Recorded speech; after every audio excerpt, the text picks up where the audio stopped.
Give it a go, Laura. He has been pushing to play, but it does look like Trey Hendrickson will, in fact, miss this game as he deals with this back and hip injury.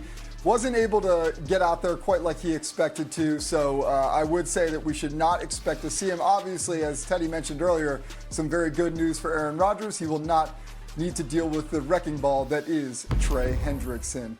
Now to J.J. McCarthy for the Vikings in his ongoing status as he tries to come back from that high ankle sprain. Now, he could return this week, but Kevin O'Connell being not really clear yet. The first 2 days of the week really kind of being vague about who it would be. Would it be McCarthy or Carson Wentz? Don't forget, Wentz also dealing with a shoulder injury. I would look toward this, though. Wentz is a full participant in practice. McCarthy is limited at this point. It does look like Wentz is trending that direction. Brock Purdy limited in practice, but at least because of what happened last time. He went out there, he re-aggravated. Mac Jones also dealing with his own ailments, but it does look like Jones is probably more in line to play this week. Again, this is a 49ers team that is trying to be so careful with Purdy. Obviously, it doesn't hurt that Mac Jones has been playing some pretty good ball as well, Laura. Yeah, exactly. And they're thinking about those Falcons, Jeff, on the other side of things, which have been really good. Bijan Robinson leads the NFL with 164 yards from scrimmage per game, and is just the fifth player in the last 50 seasons with 800 yards from scrimmage in his first 5 games of the season. Look at this list. The only other player to do it was the last 20 years was Christian McCaffrey. 2 of those players went on to win Offensive Player of the Year, Thurman Thomas and Priest Holmes. I mean, my word. Sean McDermott, the head coach of the Bills, called him our era's Barry Sanders. Yeah, I believe it. I mean, Saquon Barkley's talked about him as like, this is the best guy. Pump the brakes on that a little bit. Teddy's not buying it yet? Well, at least Sean McDermott said it, not Dan Orlovsky. That'll get attached to me, trust me. Right. Dan, why will this run game be so difficult for the 49ers to handle this week? Yeah, it's not just the 49ers. I really think from this point on moving forward for the NFC, if you can't handle this outside zone, you're going to struggle to slow this offense and really to beat this Atlanta Falcons team. Couple examples. One, this is a defense when you're doing it well. And I think number one is, like, you better set the outside edge, and then you better set the next level edge. And I think both Rousseau and Ed Oliver do a good job in that cutback lane. It's a problem. This is the 81-yarder. And I would sit there and go, well, oh, great, they set the edge, right? Defensively, they forced the ball back inside. But there it goes to that backside gap responsibility and commitment.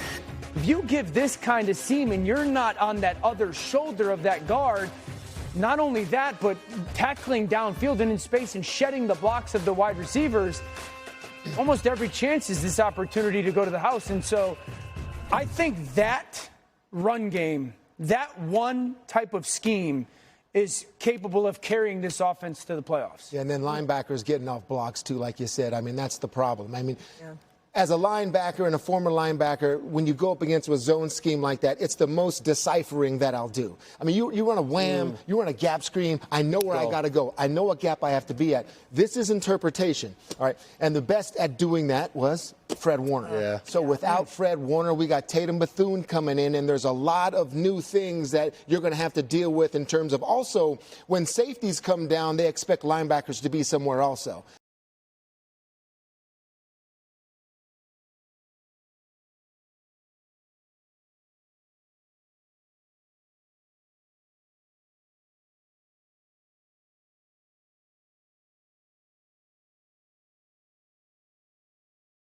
So you're darn right. Be there to make the tackle, so I don't have to make the interpretation that where is that going to hit? Because basically what you're doing is you're playing running back without the ball. So I'm just looking at a picture and I'm seeing holes, and if it's backside, I got to get there too as a linebacker. It's going to be very tough without Fred Warner to stop this game. As I look at those 2 videos, those 2 pictures that you showed on those 2 plays, the thing that the offense wants for the defense is we want to get you to go sideways. Right. When I'm playing defense, as much as I'm going sideways, to Teddy's point, as a linebacker, I have no idea what gap Bijan is going to choose. That first clip, you saw the defensive end get outside Rousseau, and you saw Ed Oliver get up the field. Like double edges almost. Yes, double edges. when you have your defensive linemen, defensive tackles, and they're going sideways, but the end is setting the edge, it still opens up the gaps on the inside. You need somebody internally to penetrate and get vertical to force the running back off his course. He can't just run in a straight line, press, and cut. He now has to bubble. He has to do something different that allows a Teddy Bruschi to run downhill and now go make the tackle. Let me ask you a question, because I was pretty critical of this pistol zone scheme a couple weeks ago. And after calling the game and talks with the team, they were teaching us, or at least me, that they run it out of the pistol intentionally to get Bijan the ball deeper. Because they think that, like, the further away he actually is from the offensive line, the better, because he can set the defense and then burst or watch the flow. And I wanted to ask, Teddy, you know, with this zone scheme, as a linebacker, are you more than likely to try to, like, get over the top and shoot front side, or is it more likely to hang backside for a cut, or is that the conflict? And I'm telling you, with the depth that he would get, I would also deepen my alignment. So he is entering into the line of scrimmage at the same time that I am. So he's free of the blockers to make a cut, and I'm free of a blocker to react off of that. Another thing that they did in that game that you were calling, I was listening to, they bring them out of all these different places, and then they line them up and then hand it off. And then they still run the zone. So now I gotta reset my alignment, get my lineman right, because this isn't a passing situation. Bijan, who's still a good receiver out there, and then he comes in and runs the zone. You know, you guys are talking about what is needed to defend this type of scheme. Like, who is built in the NFC to potentially do it against them? He would be able to answer it